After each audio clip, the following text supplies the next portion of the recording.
பொதுவா நம்ம animal lovers நம்ம என்ன பண்றோம்னா, ஒரு டாகோ, கேட்டோ ஏதோ ஒரு ஆக்சிடென்ட் ஆயிடுச்சுன்னா, அது பேரலைஸ் ஆயிடுச்சுன்னா, இனிமே அது எழுந்து நடக்கவே நடக்காதுன்னு நம்மளே ஒரு முடிவுக்கு வந்துர்றோம். அப்படி இல்ல, அதுக்கான ட்ரீட்மெண்ட்லாம் இருக்கு. நெறைய பேருக்கு அது தெரியல.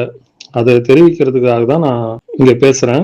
ஆக்சுவலா என்னன்னா, அந்த மாரி அடிபட்டுடுச்சுன்னா, ஸ்பைனல் கார்ட்ல எந்த இன்ஜுரியும் இல்லன்னா, ட நடக்க வைக்க முடியும்.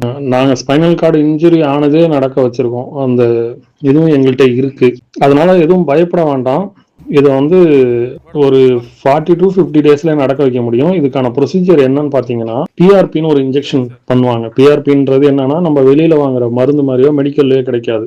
அதாவது இதுக்கு என்ன எக்ஸ்பிளனேஷன்னா, பிளேட்லெட்ஸ் ரிச் பிளாஸ்மா அப்படின்னு சொல்லுவாங்க. என்னன்னா, டாகோ, கேட்டோ எது வந்து பாதிக்கப்பட்டிருக்கோ அதுலேருந்து பிளட் சாம்பிள் கலெக்ட் பண்ணி என்ன பண்ணுவாங்கன்னா, இந்த சென்ட்ரிஃபியூகல் ஃபோர்ஸ் குடுத்து, அதாவது நம்ம லேப்லலாம் பிரிப்பாங்க இல்லையா, இந்த பிளட்டை ஒரு மிஷின்ல சுத்தி அந்த மாதிரி பிரிச்சு என்ன பண்ணுவாங்கன்னா, ரிச் பிளாஸ்மாவை வந்து தனியா பிரிச்சு எடுப்பாங்க. அதை எடுத்துட்டு அந்த ஸ்பைனல் கார்டு செக்மெண்ட்ல ஒரு ஒரு செக்மெண்ட் இருக்கும். அது டாக்டர்ஸ்க்கு தெரியும் எந்த செக்மெண்ட்ல அதை இன்ஜெக்ட் பண்ணணும்னு சொல்லிட்டு அதுல இன்ஜெக்ட் பண்ணுவாங்க. இன்ஜெக்ட் பண்ணி முடிச்ச பிறகு 2 மசாஜ் கொடுப்பாங்க. ஒன்னு வந்து சாதாரண அந்த அல்ட்ரா சவுண்ட் மசாஜ்னு ஒன்று கொடுப்பாங்க. இது வந்து அந்த நர்வை வந்து ஸ்டிமுலேட் பண்ணும். ரெண்டாவது வந்து டென்ஷன் ஒன்று கொடுப்பாங்க. இது என்னன்னா, டிரான்ஸ்குட்டீனியஸ் எலக்ட்ரிக்கல் நர்வ் ஸ்டிமுலேஷன் அப்படின்னு. இது ஒரு டிவைஸ். இதை வச்சு அந்த எலக்ட்ரிக்கல் சிக்னல்ஸை கொடுப்பாங்க. அந்த நர்வ்ஸ் என்ன ஆகும்னா ஸ்டிமுலேட் ஆகும்.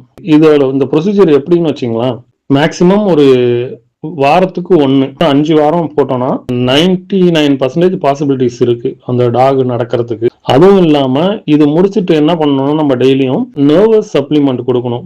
உதாரணத்துக்கு இந்த நெர்வான் டேப்லெட்டு, நியூரோகைண்டு சிரப்பு இந்த மாதிரிலாம் கொடுத்துட்டு வந்து நம்ம டெய்லியும் அதுக்கு ப்ராக்டிஸ் கொடுத்தோம்னா நடந்துரும்.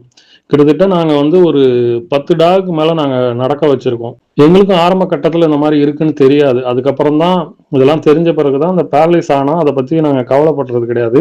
எந்த பேரலைஸ் டாகா இருந்தாலும் பெரும்பாலும் நாங்க நடக்க வச்சிரோம். அதோட இயல்பு வாழ்க்கைக்கு திரும்பிடுது. அதனால நீங்க கவலைப்படாதீங்க. இதுக்கு ப்ரொசீஜர் இருக்கு.